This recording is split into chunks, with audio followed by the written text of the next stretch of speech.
परदेसी भाइयों, सऊदी अरब में कुछ ऐसी कंपनियां भी मौजूद हैं जिनके साथ जब कोई तनाजा होता है ना, तो फिर वो दो काम करते हैं। या तो वो खरूज लगा देते हैं गुस्से में आकर सीधा सीधा, फिर वो माफिया मंगवाते हैं, पाँव पकड़वाते हैं, सिग्नेचर करवाते हैं, ऑथेंटिकेट करवा लेते हैं। और दूसरी बात जो वो करते हैं वो ये है कि सीधा सीधा टर्मिनेट कर देते हैं। यानी जब आप आपकी बात करते हैं तो कंपनी टर्मिनेट कर देती है और बोलती है चले जाओ। इसका हल मैं आपको बता देता हूं परदेसी भाइयों। अगर कोई कंपनी आपको टर्मिनेट करती है ना, तो आपके कीवा के ऊपर अगर टाइम बाकी है, 2 महीने है, 3 महीने है, 5 महीने है, 1 साल है, कोई भी है, सीधी सी बात है, सिंपल सी बात है, लेबर कोर्ट में जाएं, जाकर वहां पर बोलें कि मैं काम कर रहा था कंपनी के पास, सब प्रूफ मेरे पास मौजूद हैं, सैलरी जो अकाउंट में आती है वो भी मौजूद है, मेरी आईडी के ऊपर जो भी काम किया हुआ है वो भी मौजूद है, टारगेट मेरे पूरे हैं, विदाउट रीजन मुझे टर्मिनेट कर दिया, कंपनी ने मुझे निकाल दिया। बस सिंपल यही बात करनी है, कोई बहस नहीं करनी, कोई लंबी बात नहीं करनी।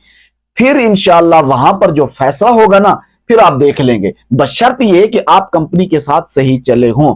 दूसरे नंबर के ऊपर परदेसी भाइयों, अगर आप टर्मिनेट करेंगे ना, तो फिर पैसे आपको देने पड़ेंगे। जो महीने बचते हैं, जो कीवा के ऊपर लिखा हुआ है, 400 रियाल है, 2000 है, 5000 है, 10,000 है, जितना भी लिखा हुआ है उस हिसाब से कंपनी आपको देगी। अगर आप टर्मिनेट करेंगे तो कंपनी को आपको देने पड़ेंगे। इसीलिए आपका भाई आपको कहता है कि जितना हो सके कानून के बारे में जानते रहिए, और अगर कानून के बारे में जानना है तो अपने भाई को फॉलो कर लें, और इस वीडियो को जितना भी हो सके तमाम परदेसी भाइयों के साथ जरूर शेयर करें। दुआ करते हैं अल्लाह तबारक व तआला तमाम परदेसी भाइयों को अपनी हिफ्ज़ व अमान में रखे। मुझे दीजिए इजाजत। अल्लाह हाफिज।